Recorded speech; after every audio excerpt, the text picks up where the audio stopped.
আসসালামু আলাইকুম, স্বাগত অধ্যয়নে। আজকে আমরা সমাধান করব বাংলাদেশ পরমাণু শক্তি কমিশনের অ্যাকাউন্টস অ্যাসিস্ট্যান্ট 2018 এর গণিত প্রশ্নটি। তার পূর্বে এখনও যদি আমাদের চ্যানেলটিকে সাবস্ক্রাইব করা না থাকেন তাহলে অবশ্যই সাবস্ক্রাইব করুন পরবর্তী কোনো চাকরির পরীক্ষার প্রশ্ন সবার আগে পাওয়ার জন্য। চলুন তাহলে শুরু করা যাক। আমাদের আজকের 1 নম্বর প্রশ্নটি হচ্ছে, একটি সাইকেল 7,200 টাকায় বিক্রয় করায় 10% ক্ষতি হয়, কত টাকায় বিক্রয় করলে 12% লাভ হতো, রাইট? তাহলে 7,200 টাকায় বিক্রয় করার ফলে আমাদের 10% ক্ষতি হয়েছে। এই 10% ক্ষতি হওয়ার ফলে ক্ষতির ভিতর থেকে আমাদের বের করতে হবে আসলে আমাদের মূলধন কত, আমাদের মূল যে মূল্যটা, সাইকেলের মূল্যটা, বিক্রয় মূল্যটা সেটা কত ছিল। তাহলে 100 থেকে 10%, তার মানে আমাদের বিক্রি হয়েছে হচ্ছে 90%। তাহলে আমরা বলতে পারি 90% ইজ ইকুয়াল 7,200, বা 1% ইজ ইকুয়াল 7,200 বাই 90। এখন ফাইনালি আমাদেরকে বের করতে হবে 100% ইজ ইকুয়াল 7,200 গুণ 100 বাই 90। তাহলে শূন্য আর শূন্য কাটা গেল, আর এখানে যাচ্ছে 8, 72-এর ভিতরে যাচ্ছে 9, 8 বার। তাহলে উপরে থাকছে কত? উপরে এখানে আছে 80 ইন্টু 100, যেটার গুণফল দাঁড়াচ্ছে 8,000। তাহলে আমাদের সাইকেলটির ক্রয় মূল্য হচ্ছে 8,000।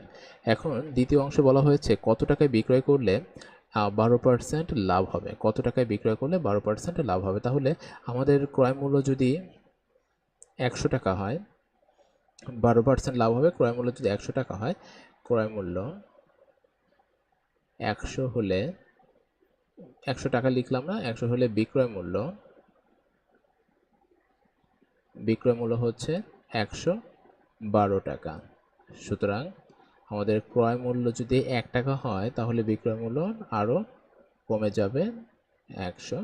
সুতরাং ক্রয় মূল্য যদি আমাদের আছে 8,000 টাকা হয় তাহলে বিক্রয় মূল্য উপরে চলে যাবে গুণ 8,000। 8,000 বাই কত?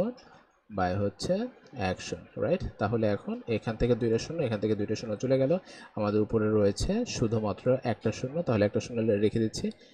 8 দুগুণে 16, 16-র 6, হাতে আছে আমাদের 1, 8 অকে 8 আর 1-এ 9 এবং 8 অকে 8। তাহলে আমাদের উত্তরটি হচ্ছে 8,960।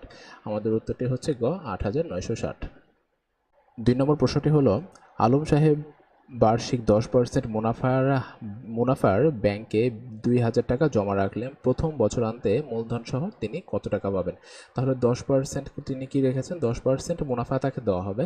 এই জন্য 2,000 টাকা তিনি রাখলেন। প্রথম বছরান্তে মূলধন সহ কত পাবেন? তাহলে আমাদের যে উনি জমা রেখেছিলেন হচ্ছে 2,000, এর কত পার্সেন্ট পাবেন? এর হচ্ছে 10% উনি মূলধন পাবেন। তাহলে এই শূন্য কেটে গেল। এখান থেকে আলটিমেট আসছে আমাদের 200 টাকা। 200 টাকা।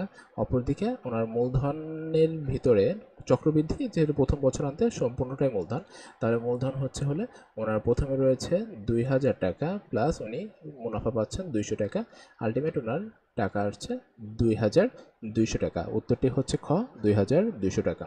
3 নম্বরে রয়েছে, নিম্নের কোণগুলোর মধ্যে কোণটি 72 ডিগ্রি কোণের সম্পূরক কোণ। আমরা জানি সম্পূরক কোণটা কি হচ্ছে? সম্পূরক কোণ হচ্ছে এর ব্যাপারটা এরকম যে 72 ডিগ্রি কোণ প্লাস 72 ডিগ্রি এর সম্পূরক কোণ,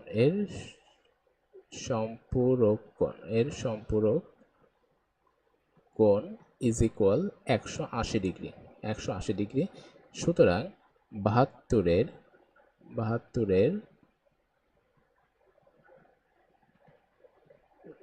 সম্পূরক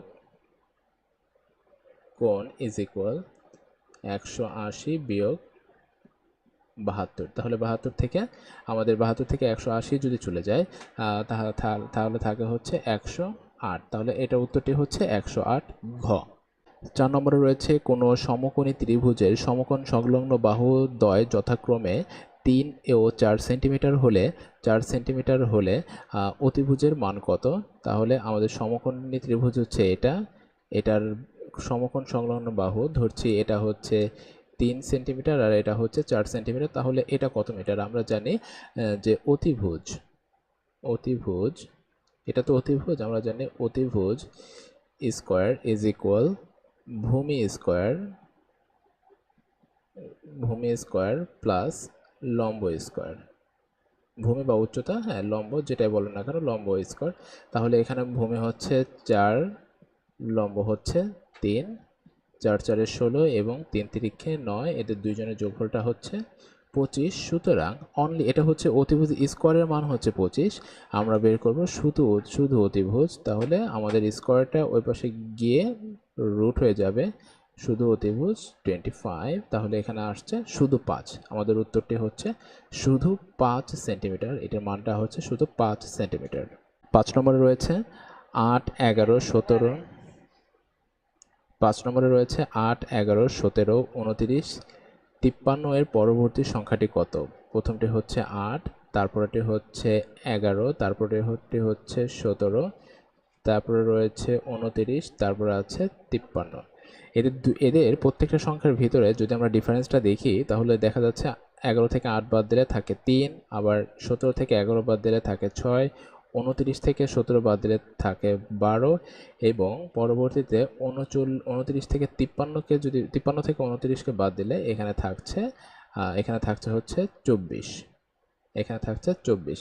তাহলে দেখা যাচ্ছে যেই ডিফারেন্সটা আছে এটা দ্বিগুণ করে বেড়ে যাচ্ছে। তাহলে পরবর্তীতে বলা যায় যে আমাদের যে পরবর্তী এখানে যে যোগফলটা আসবে সেটা এই ডিফারেন্সের সাথে যোগ করে এখানে ডিফারেন্সটা তাহলে কত হচ্ছে দ্বিগুণ, এটা হচ্ছে 48। তাহলে 8 আর 3 হচ্ছে 11, 11 1 হাতে আছে আমাদের 1, আর 8 আর 8 আর 3 1 হাতে আমাদের আছে 1, আর 4 আর 5 9 আর 1 10। পরবর্তী সংখ্যাটি হচ্ছে 101, উত্তরটি ক। 6 নম্বরে রয়েছে 0.000001 এর বর্গমূল কত? বর্গমূল কত? তাহলে এটাকে লেখা যেতে পারে 1 দশমিক উঠিয়ে দেওয়ার জন্য একটা 1 এবং 1 2 3 4 দশমিকের পরে 4টা ঘর রয়েছে, এই জন্য 4টা শূন্য।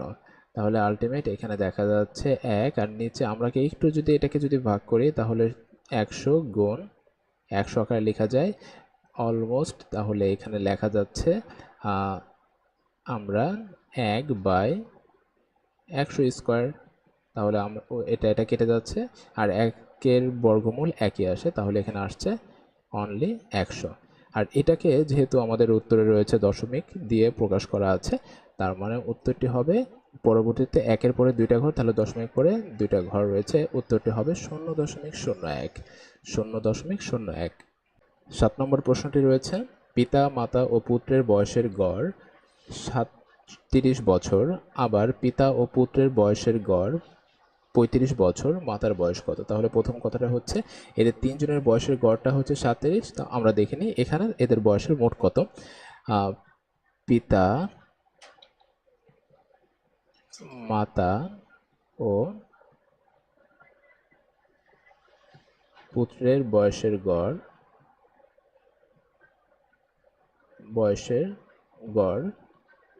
37 বছর। সুতরাং পিতা মাতা ও পুত্রের বয়সের সমষ্টিটা হচ্ছে 37 গুণ 3। 37কে 3 দ্বারা গুণ করলে 3 7 21-এর 1, হাতে আছে আমাদের 2, 3 তিরিকে 9 আর 3 7 21, 21-এর 1 হাতে আছে আমাদের 2, 3 তিরিকে 9 আর 2 হচ্ছে 11। অপরদিকে বলা হয়েছে পিতা ও পুত্রের বয়সের গড়টা হচ্ছে 35 বছর। তাহলে এখন পিতা ও পুত্রের বয়সের গড় 35 বছর। সুতরাং পিতা ও পুত্রের বয়সের সমষ্টি ইকুয়াল 35 গুণ 2 বছর 70 বছর। 70 বছর। সুতরাং মাতার বয়স কত? যেহেতু এখানে পিতা পুত্র ও মাতা তিনজনের বয়সের সমষ্টি হচ্ছে 111 বছর, আর এখানে শুধুমাত্র পিতা ও পুত্রের বয়সের গড় সমষ্টি হচ্ছে 70 বছর। তাহলে এখান থেকে আমরা যদি 70 বাদ দিয়ে দিই তাহলে কত পাচ্ছি? 1 7 আছে কত হলে 11 হবে, 4 হলে 41 বছর। উত্তরটি হচ্ছে খ, মাতার বয়স হচ্ছে 41 বছর। 8 নম্বরে রয়েছে 40 টাকায় 10টি কলা কিনে 25% লাভে বিক্রি করলে একটি কলার মূল্য কত? তাহলে 10টি কলার দাম 10টি কলার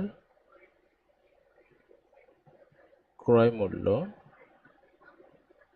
40 টাকা। সুতরাং একটি কলার ক্রয় মূল্য 40/10 টাকা সমান সমান 4 টাকা। এখন বলা হয়েছে 25% লাভে বিক্রি করলে 25% লাভে বিক্রি করলে একটি কলার বিক্রয় মূল্য কত হবে, রাইট? তাহলে আমরা কি দেখব? আমরা দেখব যে 100 ক্রয় মূল্য 100 টাকা হলে ক্রয় মূল্য 100 টাকা হলে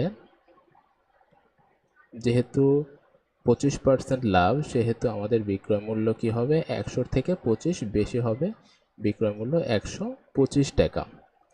সুতরাং ক্রয় মূল্য 1 টাকা হলে বিক্রয় মূল্য 125/100 টাকা।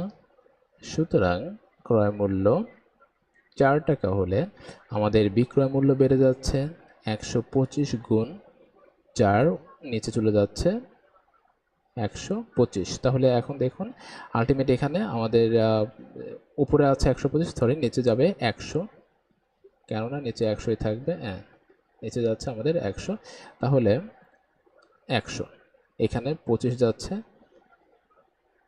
5 বার, আর এইখানে 25 যাচ্ছে 4 বার, রাইট? আর এখানে 4 যাচ্ছে একবার, 4 একবার। তাহলে আমাদের উত্তরটি হচ্ছে 5 টাকা। আমাদের বিক্রি করতে হবে 1 টাকা লাভে 5 টাকা। উত্তরটি হচ্ছে ঘ। 9 নম্বর প্রশ্নটি হচ্ছে 14 সেন্টিমিটার ব্যাসার্ধের বৃত্তের পরিধি কত? এখানে আমরা জানি আর ব্যাসার্ধের পরিধি, আর ব্যাসার্ধের পরিধি হচ্ছে 2πr। আর ব্যাসার্ধের পরিধি হচ্ছে 2πr। তাহলে 14 সেন্টিমিটার ব্যাসার্ধের, তাহলে হচ্ছে 2π ইন্টু আরটা হচ্ছে 14। আচ্ছা, আমরা পায়ের যে মানটা আছে সেটাকে লিখতে পারি 22/7 ইন্টু 14। তাহলে 14 এটার ভিতরে যাচ্ছে কয়বার? 2 বার। এখানে আমাদের থাকলো 2 দুগুণে 4, এখানে ইংরেজিতে লিখি 4 ইন্টু 2 2, 4 দুগুণে 8 এবং 4 দুগুণে 8, 88 বা 88। আমাদের উত্তরটি হচ্ছে 88। 10 নম্বর প্রশ্নটি হচ্ছে 1 কিলোগ্রাম সমান কত পাউন্ড? 1 কিলোগ্রাম সমান 2.21 পাউন্ড। 2.21 পাউন্ড। উত্তর হচ্ছে ক 1 কিলোগ্রাম সমান 2.21 পাউন্ড। এটা সম্পূর্ণ মুখস্থ, ক্লাস 8 এর বইতে এটা আছে। আজকে এই পর্যন্ত। তাহলে দেখা হচ্ছে পরবর্তী কোনো সমস্যা নেই আর নতুন কোনো দিনে। ততক্ষণ পর্যন্ত নিজের যত্ন নেবেন। টাটা।